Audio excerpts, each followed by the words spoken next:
Bengal tuberculosis association Kolkata press ক্লাবে আনুষ্ঠানিকভাবে doctor Bhaskar Mitra রচিত from cells to survival echoes of the unspoken crusade against TB in India বইটির উদ্বোধন করে। এই বইটি ভারতের যক্ষা রোগের বিরুদ্ধে দীর্ঘ এবং ক্রমবিকাশমান লড়াইয়ের এক বিরল এবং তাৎপর্যপূর্ণ দৃষ্টিভঙ্গি তুলে ধরেছে। বইটিতে মেডিকেল ফিলাটেলির মাধ্যমে ভারতে টিবি সচেতনতার যাত্রাপাত তুলে ধরা হয়েছে। এটি প্রতি বছর 2রা অক্টোবর সরকারিভাবে প্রকাশিত ডাক সিল ও ডাক টিকিটের নথিভুক্তকরণ করা হয়েছে, যা টিবি সম্পর্কে সচেতনতা বৃদ্ধির উদ্দেশ্যে প্রকাশিত হতো।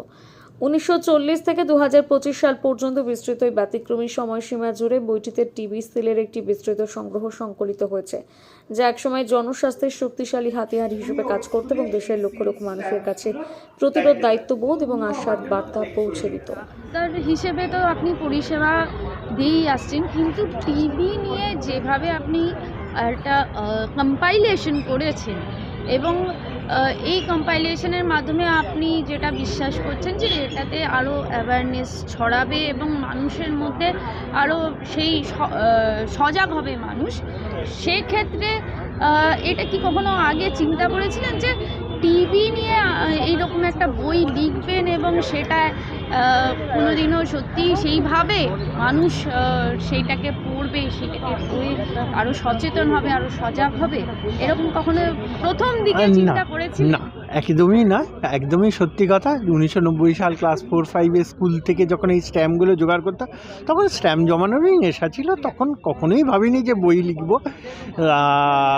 সেইটা নিয়ে তখন থেকে জমানো। আস্তে আস্তে বড় বয়সে যখন আরও ভালো করে জানলাম, এই ইতিহাসটা আরও ভালো করে পড়াশোনা করলাম, এই ইতিহাসটা নিয়ে নাড়াঘাটা করলাম এবং আরও অনেক খুবই চাঞ্চল্যকর তথ্য উঠে এলো কী করে এক একটা স্ট্যাম্পের পেছনে যে এক একটা মানুষের একটা সরকার বলুন, সমাজ বলুন, প্রত্যেকটা মানুষের বলুন, এত ভাবনা জড়িয়ে আছে, একটা ইমোশন বলতে পারেন। এই ইমোশনটা যে জড়িয়ে আছে, সেইগুলো আস্তে আস্তে যখন বুঝেছিলাম, তখন আস্তে আস্তে মনে হলো এটা কোথাও একটা নির্দেশ আকারে একটা সুন্দর করে যদি লেখা থাকে, তাহলে হয়তো ভবিষ্যতে অন্য লোক যদি এই জিনিসটা পড়ে বা জানি, তাহলে ব্যাপারটা খুব ভালো মতো জানতে পারবে। সেইটা ভাবনা থেকেই আস্তে আস্তে কাজকর্মটা এগোনো, আর একটু বেশি এই ব্যাপারগুলোর উপর কনসেন্ট্রেট করা এবং সেইখানে এই স্ট্যাম্পসগুলো নিয়ে একটু কালচার করা এবং সেইগুলোকে নিয়ে পড়াশুনো করে সেই জিনিসটাকে ভালো করে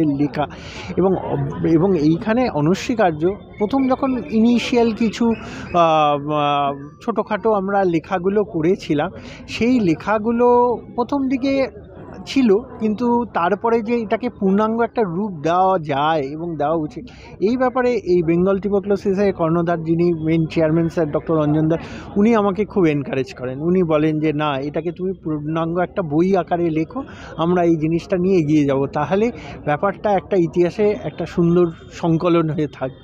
সেইখান থেকে তারপরে প্রচেষ্টা এবং আজকে এই বইটা। আমি doctor Ranjan Das, Bengal tuberculosis association তার বর্তমান চেয়ারম্যান।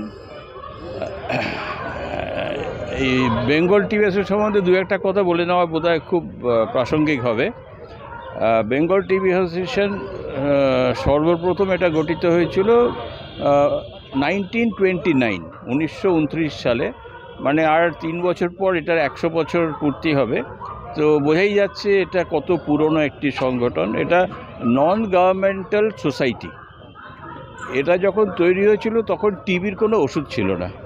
প্রধানত যেটা হতো যে টিবির সম্বন্ধে যে অ্যাওয়ারনেস আছে, ইনফেকশন যাতে না হয়, এর ওপর প্লাস নিউট্রিশন, এর ওপরেই বেশি চর্চা করা হতো। তার সেই অ্যাওয়ারনেসটাকে স্প্রেড করার জন্য বেঙ্গল টিবি অ্যাসোসিয়েশনের একটা বিরাট ভূমিকা ছিল। পরে যখন বিসিজি ভ্যাকসিনেশন আসে, বেঙ্গল টিবি অ্যাসোসিয়েশন বিসিজি ভ্যাকসিনেশনের ওপর একটা বিরাট ড্রাইভ নিয়েছিল ভারতবর্ষে, এতে এককভাবে। তো এই হলো বেঙ্গল টিবি অ্যাসোসিয়েশনের প্রধান। এটা বর্তমানে 24 নম্বর সুন্দরী মোহন এভিনিউতে নিজস্ব বিল্ডিংয়ে, যেটার মূল যেটা এর পেছনে এটা ছিলেন ডক্টর বিধানচন্দ্র রায়ের পার্সোনাল উদ্যোগে, ওই জমি এবং বাড়ি সব কিছু ওনার তত্ত্বাবধানে হয়েছে।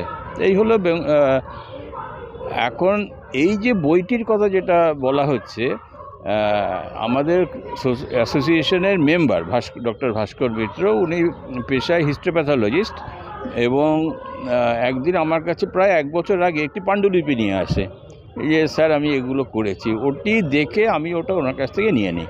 আমি বলি এটা দেওয়া না, এটাকে আমরা একটু ঘষে মেজে will make it into a proper book. কারণ এই পার্টিকুলার যে সেগমেন্টটা আছে তার উপরে যে তথ্যগুলো আছে সব ছড়ানো ছেটানো, কোনো একটা জায়গায় এটা নেই। এবং এইটা টিবি সিলটা একটা স্ট্যাম্প, কিন্তু এটা নন পোস্টেড স্ট্যাম্প।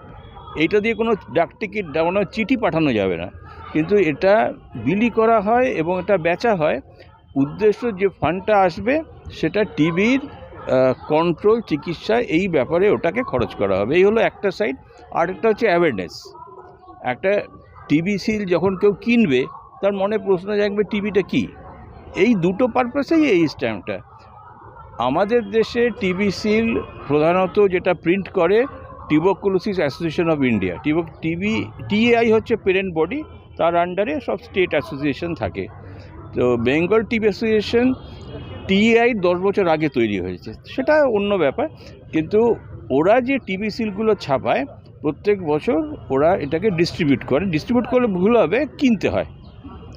সেইগুলো নেওয়ার পর আমরা ওটা বিভিন্ন স্কুল, কর্পোরেট সেগমেন্ট যেসব আছে সেখানে বিলি করি, তারা বেচে তারপর সেই টাকাটা যখন বিটিএকে দেয় সেইটা ইউটিলাইজ করা হয়। এটা হলো এটা। এই বইটার ব্যাপারে it is a very hard work. হ্যাঁ, এই প্রথম থেকে যে টিবি সিল হয়েছিল তার থেকে আজ পর্যন্ত এই পুরো কালেকশন, এটা একটা বিশাল ব্যাপার।